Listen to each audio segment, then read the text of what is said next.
Uy mga kaibigan, mahilig ba kayo sa saging? O baka naman team mango kayo? Paano kung pagsamahin natin yung dalawa? Astig, di ba?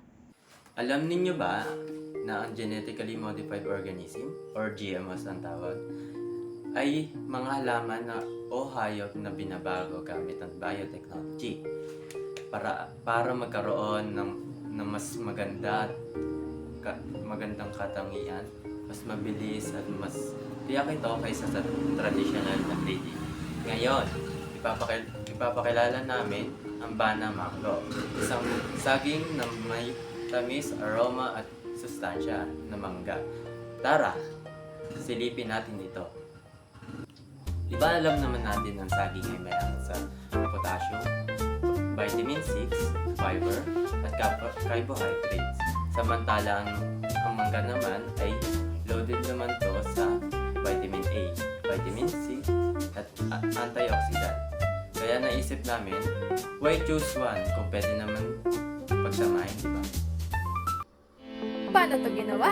Sa pamamagitan ng gene editing, inilipat ang piling genes na mangga papunta sa banana plant upang makuha ang tamis, aroma, kulay at dagdag na nutrients nito. Resulta? Mukhang ordinaryong saging sa labas, pero pagbalat mo, surprise! Mango-inspired ang laman at lasa. Hindi lang masarap, healthy pa.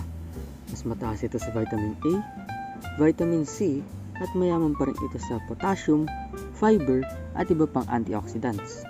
Dahil dito, mas matagal itong masira, nagre-resulta sa less food waste. Perfect ito sa mga bata, estudyante, at atleta, at mga pamilyang gusto ng mga masustansyang pagkain. Hindi lang ito bagong prutas, pwede rin itong makatulong sa mga magsasaka at sa mga komunidad na kulang sa masustansyang pagkain. Pero syempre, safety first. Kailangan pa rin itong dumaan sa mahigpit na testing at tamang regulasyon bago makarating sa ating hapagkainan. Bana Mango, isang kagat, dobleng sarap, dobleng sustansya.